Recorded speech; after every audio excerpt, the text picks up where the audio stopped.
Pemirsa, Komite Stabilitas Sistem Keuangan memastikan kewaspadaan atas kondisi ekonomi global dan domestik harus ditingkatkan, sebab koreksi pertumbuhan global yang dalam kontraksi ekonomi di kuartal kedua harus segera diantisipasi. Menteri Keuangan Sri Mulyani sekaligus Ketua Komite Stabilitas Sistem Keuangan atau KSSK mengungkapkan, Lembaga Keuangan Dunia merevisi proyeksi pertumbuhan ekonomi akibat masih berlangsungnya pandemi virus corona dan kekhawatiran terjadinya gelombang 2 COVID-19. Akibatnya sejumlah lembaga telah melakukan koreksi pertumbuhan secara tajam.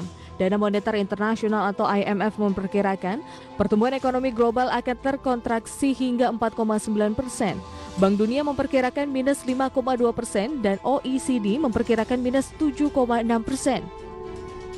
Sementara di dalam negeri, Menteri Keuangan menambahkan kontraksi sudah terjadi sejak kuartal 1 tahun 2020, yaitu tumbuh hanya 2,97%.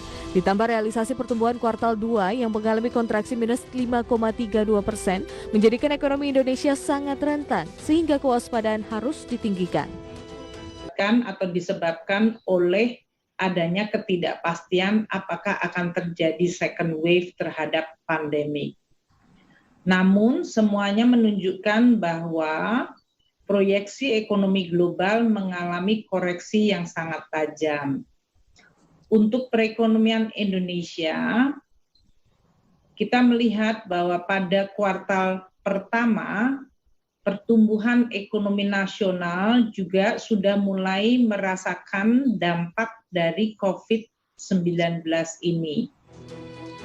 Sri Mulyani menegaskan penerapan pembatasan sosial berskala besar juga mempengaruhi kondisi perekonomian, terutama pada periode April hingga Mei sehingga terjadi kontraksi secara sangat dalam. KSSK juga memastikan akan mengubah kebijakannya apabila diperlukan. Jakarta, Raharjo Patmo, IDX Channel.